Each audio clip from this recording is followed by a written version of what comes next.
Thank you very much. And thank you, Ted. You're very kind. When you're named president, you have a year to figure out who's going to be your vice president. And I was thrilled to see that Ted was named the vice president, because I knew he would do a great job for the association and a great job at that introduction. So thank you very much. When I started thinking about this address shortly after the surprise of election to the office, people started offering advice, encouragement. Many were inquisitive to learn the title of my talk or my message, and I've kept it a pretty good secret, haven't shared it with anyone, including Cheryl. But there were two recommendations that stuck. First, include some history, as it's hard to go wrong with a historical reference. The second, tell a story that your family will enjoy, as they're probably the only people who remember what you say a few hours after you're done. And finally, for me personally, I needed to include at least one sports analogy. So today I've chosen to talk about surgical mentorship, an important and popular topic for recent presidential addresses. Our talk will begin with a series of thank you to friends, family, and personal mentors. Next, I'll provide a bit of recent history, focusing on places and people very important to me, again with an emphasis on great mentors. Finally, I'll end up with an assessment of an important and timely challenge that we all face in our system of surgical mentoring, and where we may be falling short. So first, I'd like to start by thanking you, the members of the American Surgical Association, for the honor and privilege of serving as your president for the last year. It's truly the highest honor of my career. I'd particularly like to thank the officers and members of the council who I've had the partnership to work with and the privilege for the last 2 years, and as my time as a recorder. Getting to know this organization from the inside is what makes this a special honor. I'd really like to thank John Blackstone and his team at PRRI for all they've done for me as an officer and for the association for many years. Any success of the officers, the foundation, the council, the important committees, as well as putting on this entire meeting, is due to the hard work and organizational skills of John and his team. They are clearly the best in the business, and I'd like everyone to join me in a round of applause for John Blackstone and PRRI.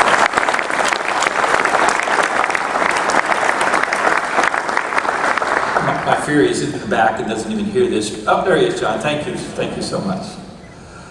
I'd like to start by thanking my parents, Ken and Pat Lillemoe, a small family farmer and his wife from South Dakota. In one of Tim McGraw's songs, he spoke of being from a map dot on a stop sign on a black top. Our town was so small that we had neither a map dot or a stop sign. Neither of my parents had a college degree, but they never wavered in their support for my education, my training, or my career. Growing up on a farm, you learn to respect the uncertainties of life and the value of creating personal relationships, as you'll never know when you'll need help. As with surgery, friends and colleagues are important. We lost my mother in 2014, but I'm happy to report that my dad, who had an endovascular AAA repair on the day I was nominated as ASA President, thank you, Professor Brody, is still doing well, living independently in Aberdeen. Now, he doesn't travel much, and I'm not sure he totally understands the honor that this is for his son and couldn't be here. But as he has been for my entire life, I know he's proud of me. My brother Kent, his wife,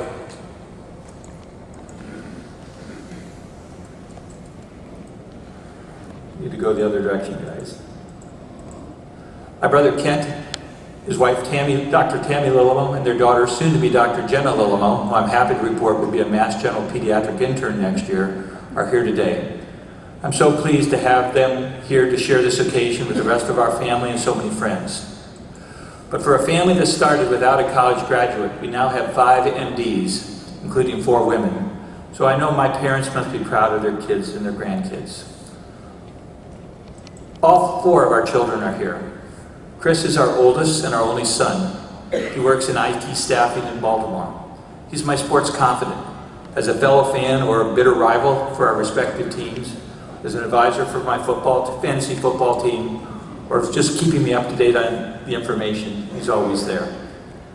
Shannon is our oldest daughter.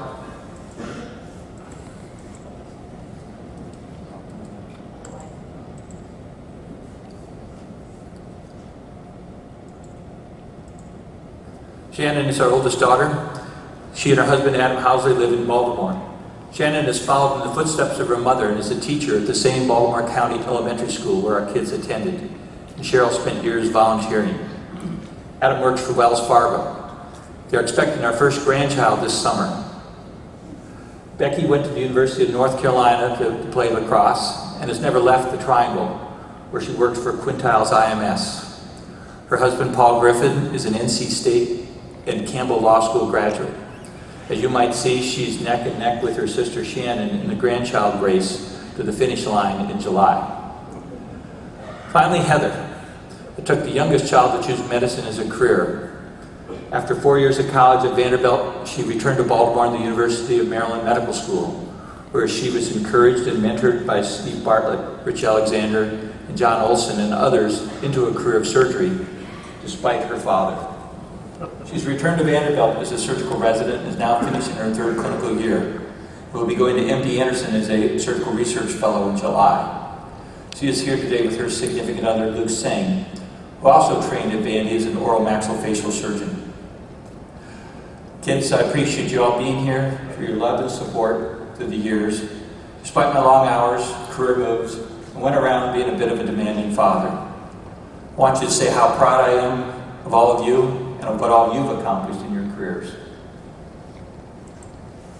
Finally, my biggest and most sincere thank you, with all the love in my heart, goes to my wife Cheryl, another farm kid from South Dakota. She, and I'm sure her wonderful parents, Elroy and Vivian Esky, could not believe that after just 1 year of marriage, we would leave South Dakota and move 1,500 miles to Baltimore and never come back. Packed up a pickup truck and U-Haul, and like the Beverly Hillbillies, arrived in Baltimore in the 1970s. Quite a culture shock, as you might imagine. We thought we'd be there for just 2 years and then return to the Midwest for training. But it was 28 years later when we finally left Baltimore. When we did finally move to the Midwest, it was to Indianapolis, surrounding ourselves with new and old friends. Cheryl built a new life as a high school girls lacrosse coach and won the state championship before she ultimately retired. We moved to Boston approximately 6 years ago this week, downsizing from a big suburban home to a small condo in Boston's North End. It's almost like we've gone full circle compared to our first small apartment next to the Hopkins Hospital. Certainly any success, including the good looks of our kids, comes from their mother, who volunteered at their schools, made sure their homework was done, driving carpool to schools, practice, and games, hearing the stories, wiping away the tears, and always offering positive encouragement for everything that they did. If you did a Google search to find an example of the luckiest guy in the world in terms of having the best and most supportive spouse, you would find my picture.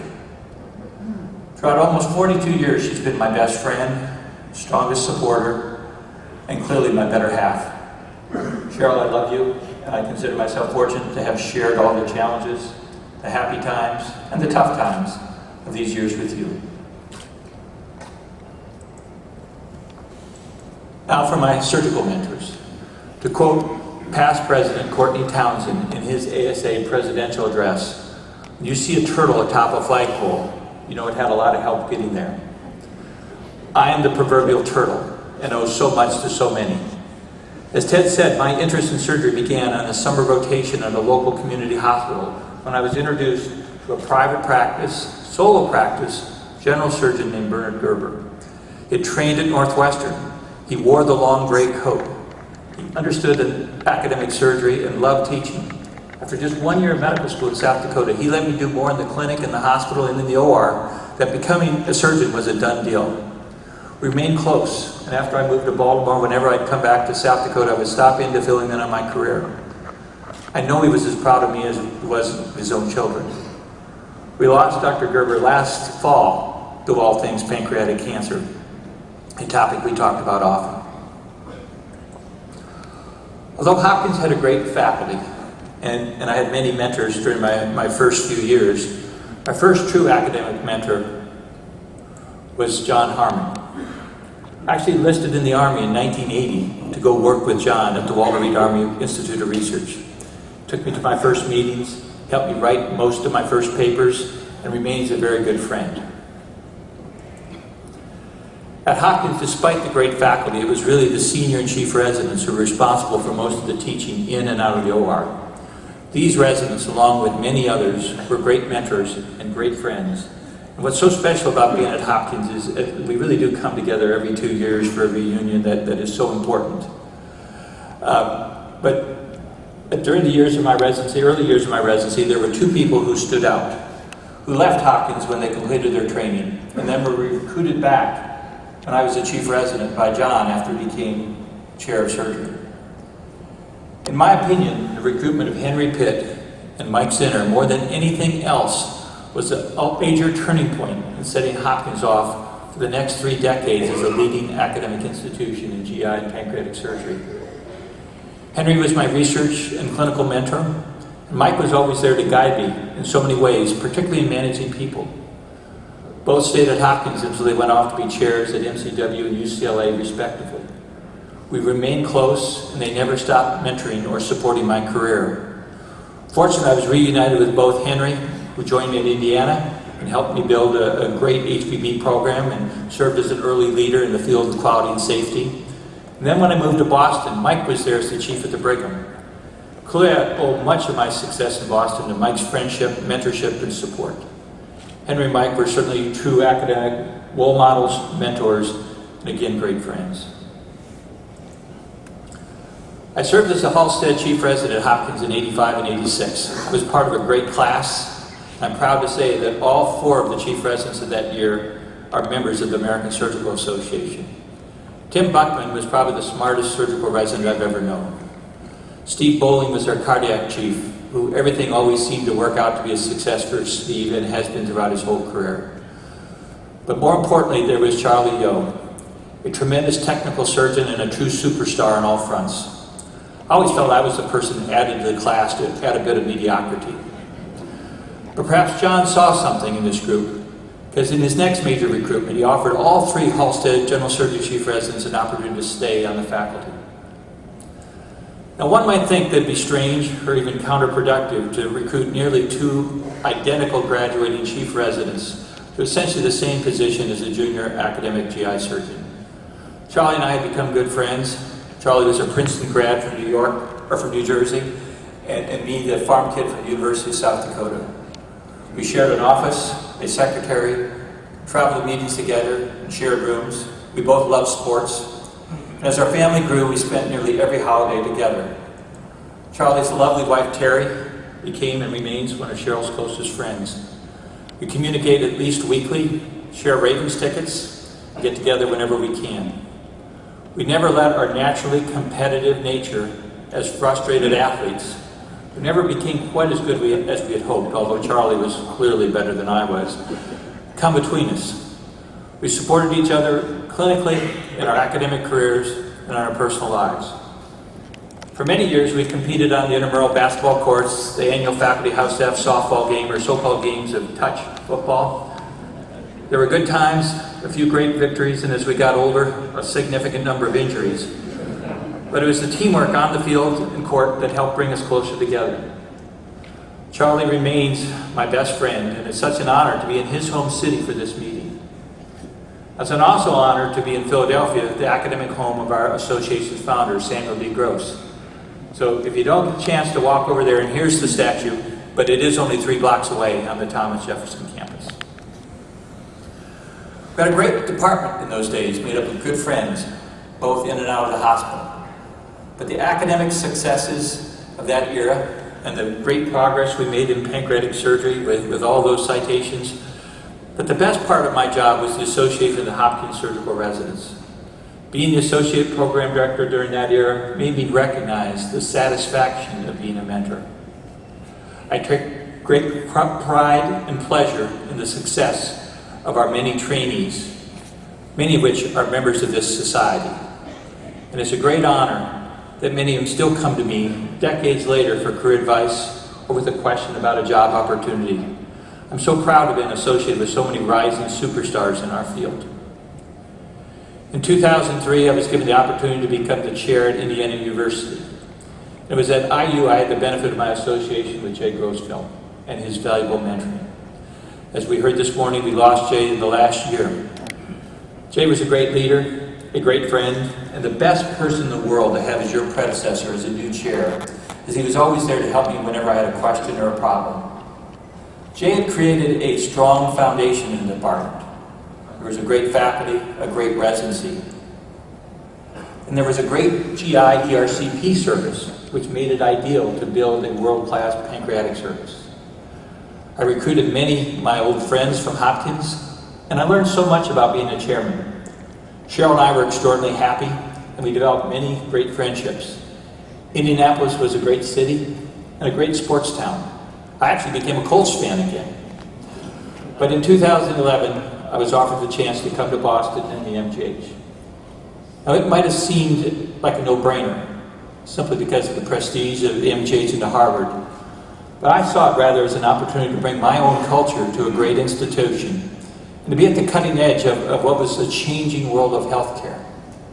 I was thrilled with the opportunity to work with what I consider the best of the best in terms of faculty and residents, and in my opinion, the strongest healthcare leaders I've ever known in Peter Slavin, David Torchiana, and their administrative colleagues. It tells you what kind of boss he is. As busy as Peter Slavin is, he flew down last night to be here this morning. Peter, I'm very appreciative. It was a big move, perhaps with more risks than I imagined. But I thank the leadership of the hospital and our administrative team, our faculty leadership, our faculty,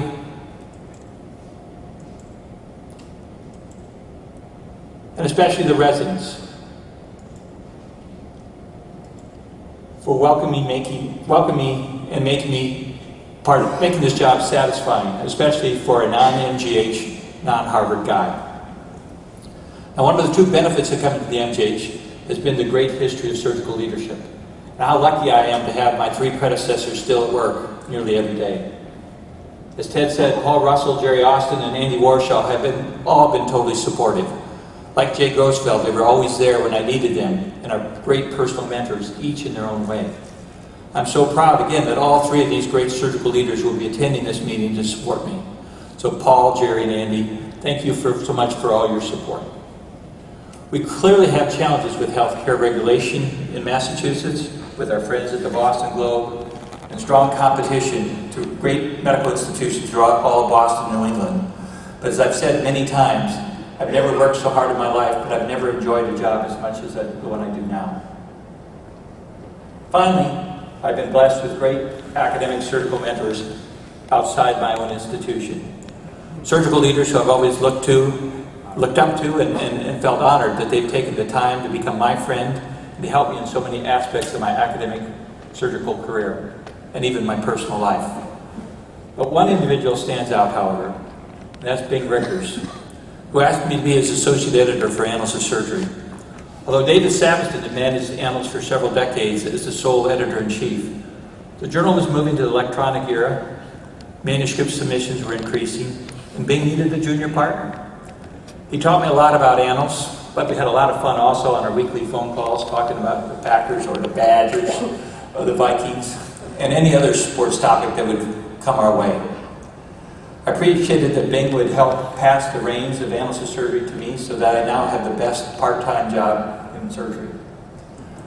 Fortunately, I have a great group of associate editors, a tremendous editorial board, and a great staff that keeps the journal running smoothly.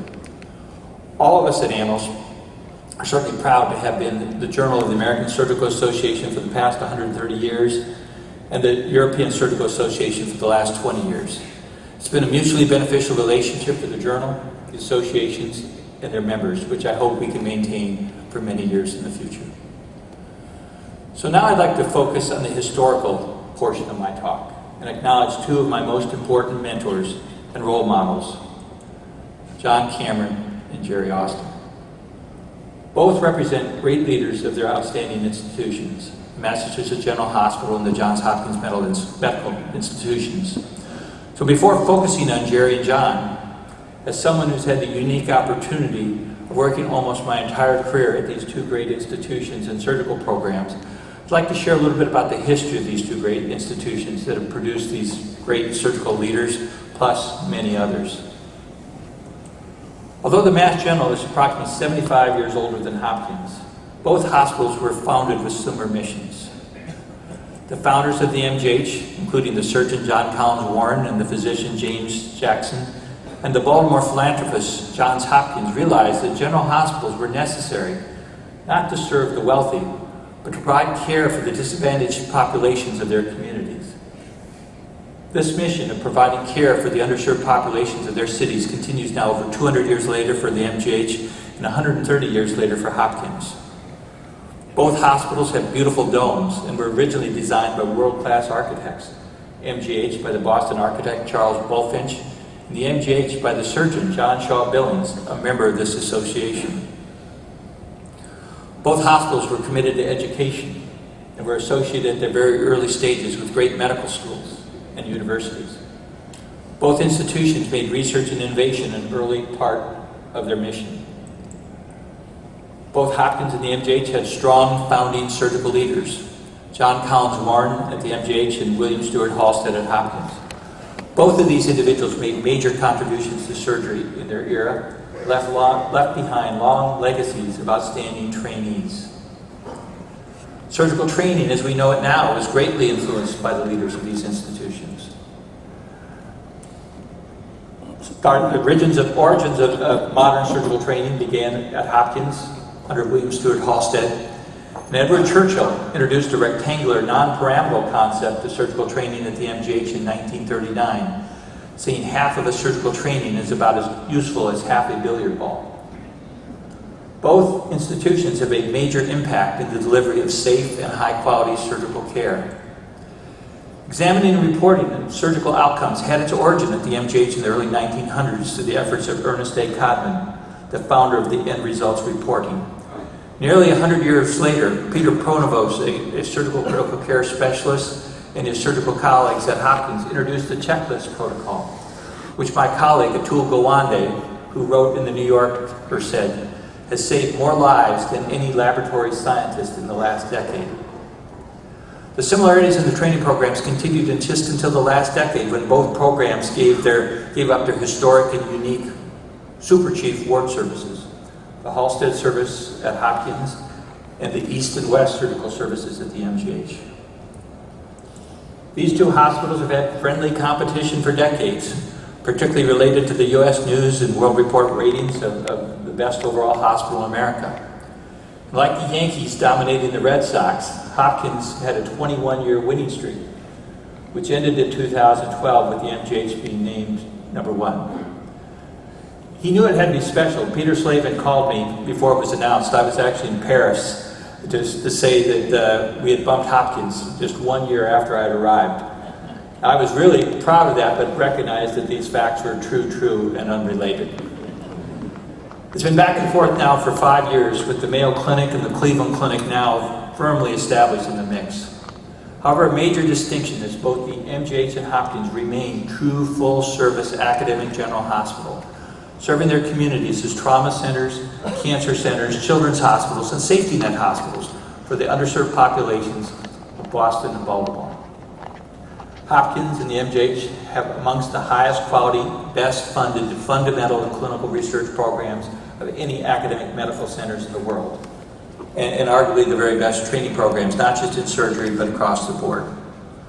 But unfortunately, both share the disadvantage of existing in two of the most healthcare regulated states in the Union, leaving them with severe and real financial challenges now and in the future. And finally, to recognize the importance of these two institutions in American surgery, and specifically mentoring of surgical leaders, I examined the relationship of these two institutions and the American Surgical Association. I'm proud and very fortunate to be part of two very exclusive clubs. The MGH has served as the home institution for 10 American Surgical Association presidents. Hopkins has had 4 ASA presidents. In addition, Fred Collar, Franny Moore, and John Manick were products of the MGH training program. I would note that both Dr. Collar and Manick were from South Dakota. The Hopkins residency has produced a remarkable 12 ASA presidents. And I think it's fair to say that the number of presidents of this association coming from these two institutions will likely increase over the next couple decades.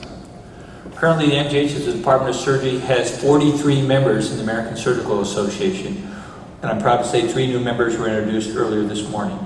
Hopkins has 19 current members, although you can add substantially to that number with those individuals who've left for leadership positions elsewhere over the last few years. Now I'd like to focus on the 2 men who are in no small part responsible for much of the greatness of these institutions. In my opinion, there are no greater mentors in recent American surgical history, and certainly 2 of the most important mentors of my career. One who gave me my start in academic surgery and has always been there since my younger days, provide guidance, encouragement, talk a little sports, and provide support. That was John Cameron. And now most recently, in my current leadership position, with many opportunities and challenges, the man who I turn to almost on a daily basis, who has still significant influence, not just at the MGH, but in Partners Health System, the Harvard Medical School, and even the Massachusetts Institute of Technology, Jerry Austin. So as with the MGH and Hopkins comparison, their personal stories are remarkably similar. Both are products of the Midwest Rust Belt, born during the tough economic times of the Great Depression. Jerry was born in Akron, Ohio, the son of a Czech immigrant engineer who became the vice president of engineering for Goodyear Tire and Rubber Company. John was born in Howell, Michigan, a suburb of Detroit. His father was a general surgeon at the Detroit Receiving Hospital and had an academic appointment at the Wayne State Medical School. Both left the Midwest for college in Boston and never returned. Jerry received his mechanical engineering degree at MIT, and John received his degree from Harvard College. Jerry chose to stay in Boston and entered the Harvard Medical School. John went south to Baltimore to enter medical school at Johns Hopkins. Both trained and have spent their entire careers at their respective institutions, with the exception of 2 years of research, which coincidentally both spent in the DC area. Jerry at the National Heart Institute, or the NIH, and John at the Walter Reed Army Institute of Research. Both have served their respective institutions for a combined total of 120 years. Jerry has now exceeded 62 years at the Mass General and still chairs the MGH Chiefs Council. And with the list of people who regularly meet with him being a virtual who's who of Boston, but only I get 1 hour every week for lunch and have so every week for 6 years. John is in his 59th year at Hopkins. He still has an active practice in pancreatic surgery and still mentors his residents, fellows, and faculty, many times at a 9 p.m. phone call, 7 days a week. Both have had tremendous success early in their careers as successful surgeons, reporting outstanding outcomes, leading innovation, and making major academic contributions. Jerry was a pioneer in the development of cardiac surgery at the Mass General, and John was a leader in building what was arguably the best pancreatic surgery program in the world. Both had NIH funding early in their careers, and both have currently over 400 publications. Both were precocious in their academic advancement. Jerry advanced from instructor to Harvard Medical School professor in just 3 years. It took John all of 7 to rise to the rank of professor at Hopkins. Both hold endowed professors, distinguished professors that carry their names of their early surgical mentors. Jerry is the distinguished Edward Churchill Professor at Harvard Medical School, and John is the distinguished Alfred Blaylock Professor at Johns Hopkins. Both are members of almost all the important surgical organizations and been president of many. Both have been president of the American Surgical Association. Jerry, in 1985, is the most senior past president of our association. John was president in 2000. Interestingly, both gave historical talks for the Presidential Address. Jerry's talk was entitled A Tradition of Humanism, the Voluntary Hospital, which spoke about the development of the Massachusetts General Hospital and Harvard Medical School, including the aforementioned contributions of Warren, Codman, and Churchill. John's presidential address was entitled Early Contributions to Johns Hopkins by the other surgeon, John Shaw Billings, which focused on the magnificent and diverse career of the architect of the Johns Hopkins Hospital. Both Jerry and John have served as president of the American College of Surgeons and remained active in that organization. Jerry has served as president of the AAS, the SUS, the American Heart Association, and the AAST. John has been president of the SSAT, the Society of Clinical Surgery, the Society of Surgical Chairs, the Halstead Society, and the Southern Surgical Association. Their similarities don't end with their professional lives. Both married beautiful young ladies who they met in Boston. They've been married for over 50 years to the same lovely woman. I must say, knowing Patty and Doris, like my Cheryl, they are the pillars of strength that have made Jerry and John who they are. Both have 4 very successful children.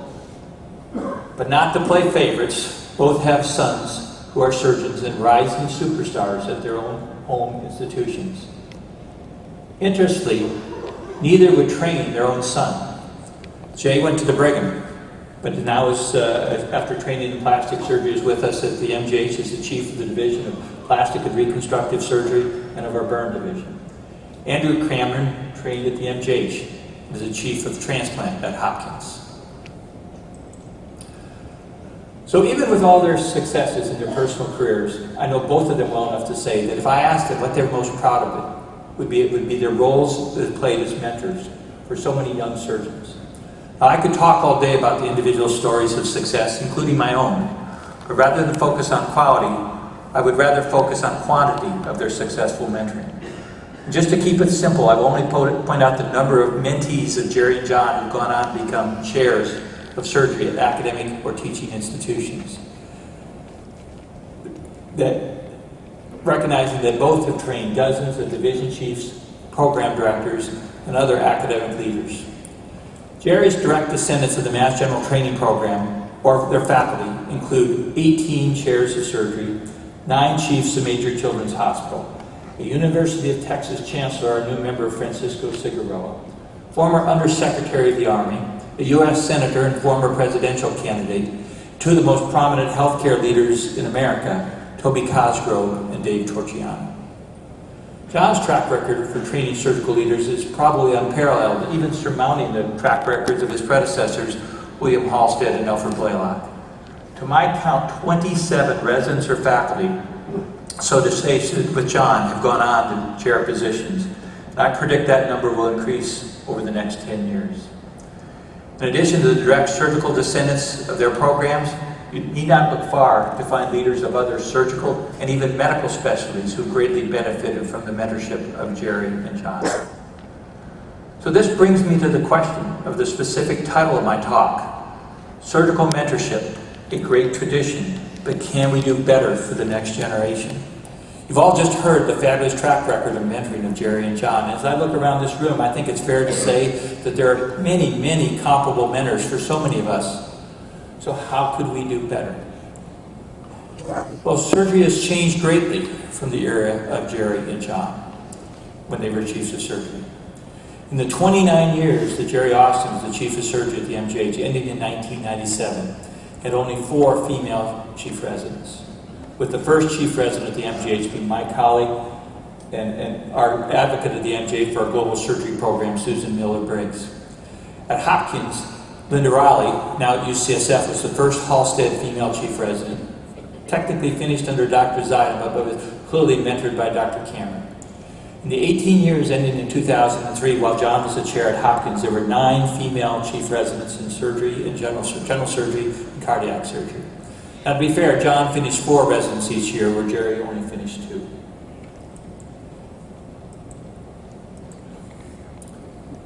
Fix that, guys, if you wouldn't mind. It was at the time when Jerry and John served as surgical leaders that began the era when women started entering the not so welcoming world of surgery.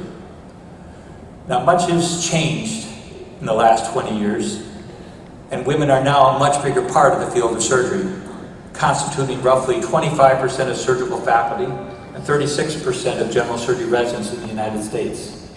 Thus, a major challenge for surgical mentoring now, and even more in the future, is providing appropriate mentoring and career advancement for the dramatically increasing number of female surgeons. More likely than not, for the next several years, this job will fall on the shoulders of many of you in this audience who, like me, are men. Since female chairs of surgery in the United States constitute only 10%, or 18 of 186 programs, although with the number of chair searches currently ongoing, that percentage will likely increase in the next few months. Thus, for the remainder of my address, I'd like to focus on specific challenges that I see for surgical leaders in mentoring women surgeons at all levels. First, a series of disclosures, and what I'm not going to talk about. I'm not going to talk about the pipeline issues or current disparities in academic rank, as you've all heard that message before. I will not talk about work-life balance, parenting, burnout, sexual harassment, despite the fact that unfortunately many of these issues do still exist, and I'm sympathetic to them. I will not show a lot of data, graphs, or statistics, because if I need to show data to convince anyone in this room of my points, we have a bigger problem than I thought. I can't promise to offer all of the solutions, but like any problem, recognition and acknowledgement are the first steps towards finding a solution. Finally, I'll acknowledge that I'm not an expert in these issues, and most of what I will talk about today I've learned over the last decade from my faculty and friends of both genders.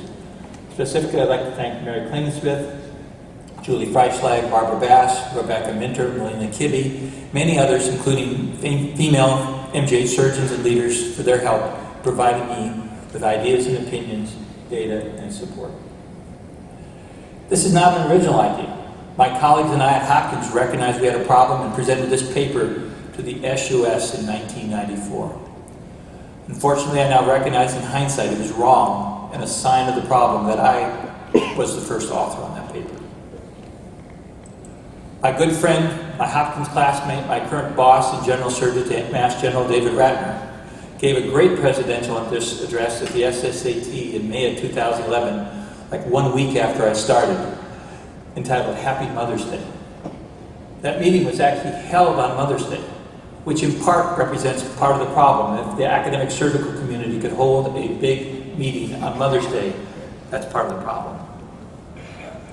Most relevant to this address, however, and what I believe should be mandatory viewing for everyone in this audience, whether male or female, is a recent presidential address of new ASA member Caprice Greenberg, recognized this morning, who gave this talk at the Association of Academic Surgery as in her presidential address entitled Sticky Floors and Glass Ceilings.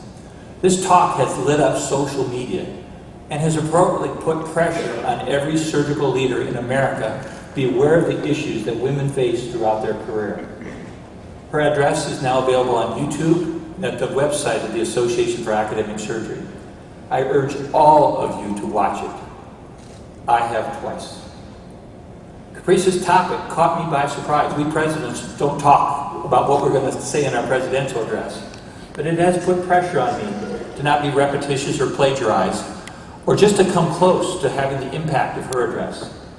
But it offers me the opportunity to expand her important message beyond the younger and gender diverse group present at the Academic Surgical Congress, and to share my perspective to those who really need to hear the message. That is, those of us in this room, the leaders of American surgery and of surgical organizations, such as the American Surgical Association. I'd like to set the agenda for the issues that I consider of prime importance to this audience as we learn to be better mentors for female faculty and trainees. First, the recruitment of female surgical leaders. Second, appropriate rewards for female faculty, including salary, promotion, and national exposure. Third, the actual process of mentoring of female faculty.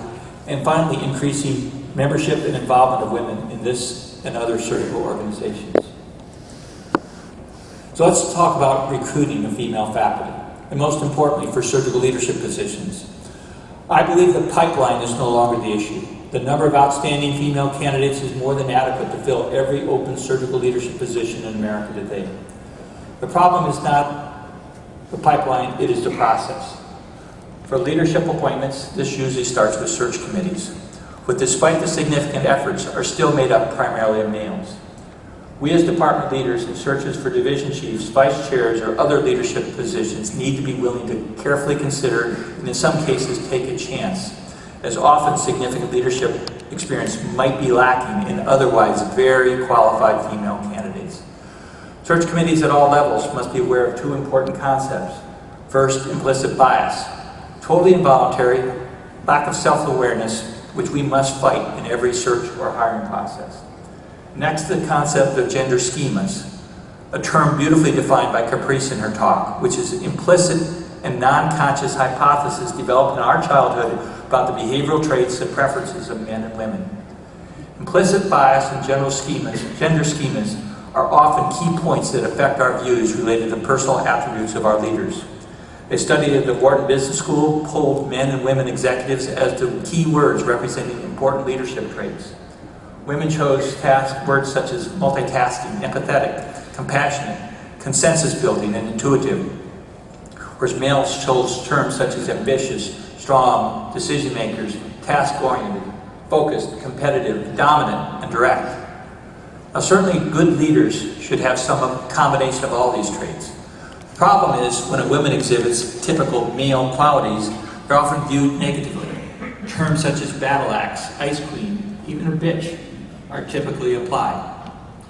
We must also be aware that many search committees, the women members, are tougher on the female applicants than the males, either wanting to make things as tough on others as it was for them, or not wishing to appear to lower the bar. Self-confidence of the applicants is also a major factor in identifying and assessing all candidates. Let's face it, we males tend to overvalue our performance and women undervalue theirs. Women often are frustrated by their failures, blaming themselves, while we men feel that we did our best and the job was simply undoable. The result is women are less likely to apply for leadership or stretch positions. They do not self-advocate, and therefore they appear to lack self-confidence. Women just don't ask and don't get asked. Finally, in a male-dominant search committee or leadership group of a department dominated by men, there's always uneasiness when how a female leader may fit into the club. So as a new chair and perhaps an outsider, I've been fortunate to observe the process of being on multiple search committees for chiefs at the MJH for the last 6 years. It's not a coincidence that the most impactful statement I've ever heard from a female candidate was made by Katrina Armstrong, the first female chief of medicine in the history of the MJH. In her first rapid sequence interview, made an analogy to Shane Battier, the college and NBA college basketball player who was not a superstar, but rather a team player, always known to take the charge, make the pass, create the turnover that led to multiple championships at both the collegiate and professional level. Despite the fact that Battier was a hated dookie, Katrina had my vote from that second on. As leaders, we must recognize these unconscious biases to overcome them, and if we don't, the problem will persist. We need to be willing to take a chance. So now, almost 15 years later, it's not hard for me to stand up in front of you to say that the leaders of Johns Hopkins made the right decision in choosing Julie Freischlag as their chair of surgery in 2003. The impact of the message sent that Hopkins would choose a woman as their chair, with the unique qualities of Julie as a leader, clearly has opened the door for a next generation of women surgical leaders, many of whom I know are in this room and are very appreciative. Despite the fact that there were other female chairs existed at that time, Julie set the mode for the future.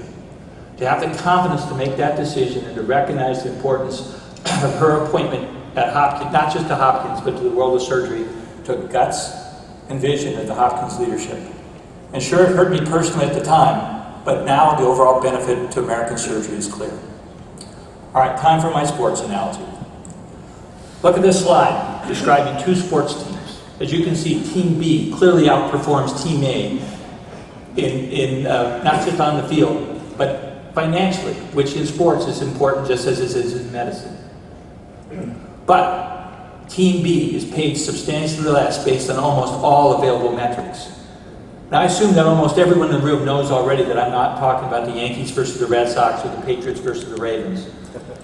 It's our U.S. national soccer teams, but clearly the women recognized by all of us to be the team that consistently wins at essentially every level, and the team America wants to watch compete in the World Cup and the Olympics. Whereas the men's team, if they do qualify, usually don't advance far into the competition. Now, I realize the financial figures are a bit of dispute, and this will be resolved by a lawsuit followed by the 5 members of the women's team. But the message is clear, that despite the enthusiasm we all have for women's soccer team, significant disparities in compensation exist. So where do things stand in medicine and specifically surgery? Well, there's an overwhelming amount of data on this topic, which is far beyond the scope of my talk. But there is a real disparity.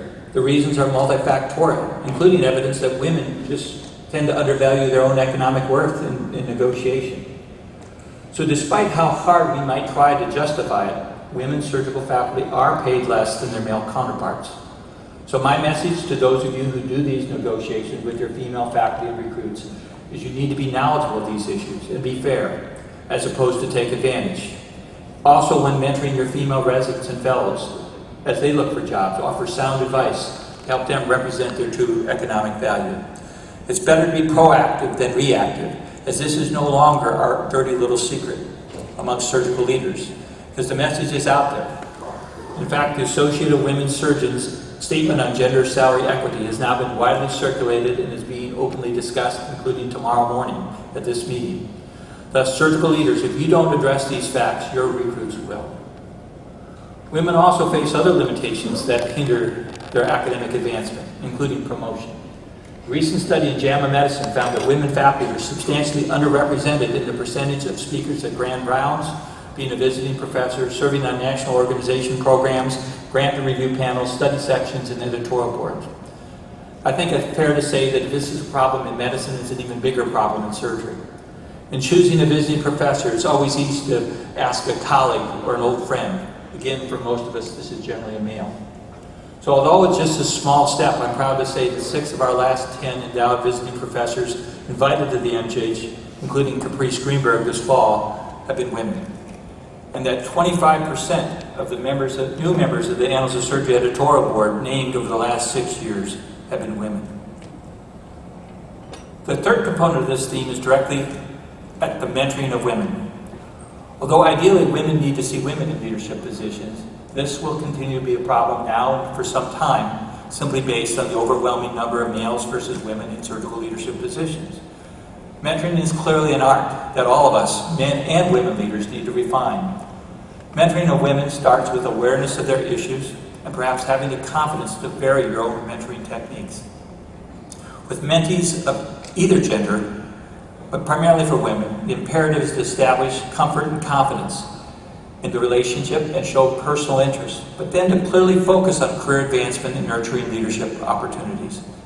And finally, unfortunately, as we even saw yesterday in the news, we are still seeing so many aspects of in our culture.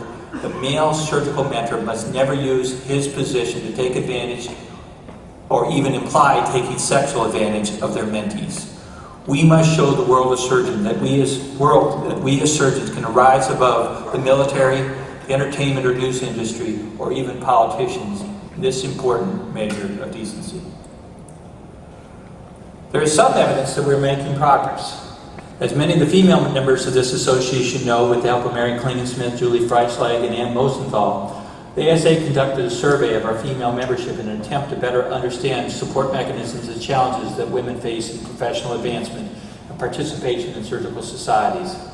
This survey was sent only to the women membership of the ASA and included 129 active members with an overall response rate of 47%.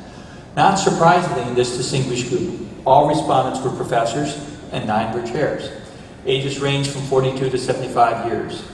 The good news is that the most important factor cited in providing positive support for their careers was the presence of a supportive male mentor, noted by 60% of the respondents.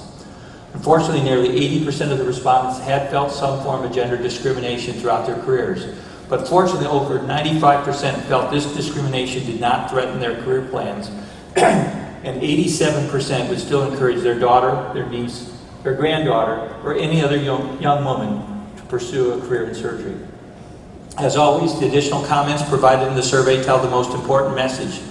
Members strongly urge the American Surgical Association to help solve this problem by advancing the role of women, not just in membership, but in the leadership of our committees, increase visibility on the program as presenters or discussants, and as leaders of the organization. Although there is far more data on this survey, I felt this was the important message that the association should hear, to know that our members as surgical leaders and leaders of departments and of societies must recognize that we do play an important role in advancing the career of our women faculty. So how are we doing with membership and the leadership of the American Surgical Association? First, with ASA membership, we made great progress since the election of Olga Jonasson as our first female member of the ASA in 1978, just 98 years after the establishment of the association. However, we have a long ways to go. As currently, as this table will show you, only 8.4% of ASA members are female. We are getting better, however. The table shows that the percentage of new female members elected to membership in the ASA has increased over the last 10 years and has more than doubled the election rate over the years prior. Perhaps a more optimistic message is the percentage of acceptance of female applicants by this year's membership committee was 67% versus only 61% of males.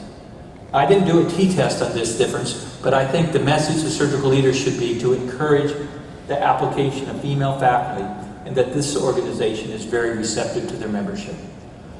Unfortunately, we've lagged behind other organizations with respect to leadership, as there's been only one female president in the 137 years of the American Surgical Association, and that being the most deserving, Anna Ledgerwood, just 2 years ago. In preparation of this address, I had a chance to talk to Anna about this honor. I specifically asked her about her comment on this podium where she said the only reason that she was president, as opposed to others, was she had 2 X chromosomes.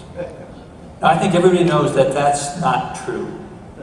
However, Anna was quick to point out that the real reason she was at the podium was that she had a great partner and a great mentor in Charles Lucas at Wayne State, who unselfishly supported her career at every opportunity. I stand before you to say that American surgery needs more mentors like Charles Lucas. The opportunity for the ASA to correct this deficiency in the future is bright, as our feeder organizations in academic surgery are clearly having a high level of success in creating a pipeline of young dynamic leaders who will be knocking on our door for both membership and leadership positions over the next few years. The Association of Academic Surgery, the most junior surgical organization, has had female presidents in 4 of the last 6 years. The SUS, a slightly more senior group, took 56 years after their formation before my good friend Linda Graham was elected president in 1994. However, the SUS is making up for this quickly, with their last 3 presidents all being women. I would note that it was a very special year that both the presidents of the AAS and the SUS at this year's Academic Surgical Congress were very talented women. This feat will be repeated again in 2018. American College of Surgeons is also ahead of the ASA, celebrating the recent election of their 3rd female president in the 105 years of the organization. The largest surgical organization in the world will have one of my oldest friends in surgery, Barbara Bass, take office in October. Barbara also served as ASA treasurer from 2005 to 2009 and is the only woman to serve as a presidential line officer at the ASA. These disparities don't just end with president and officers of the association.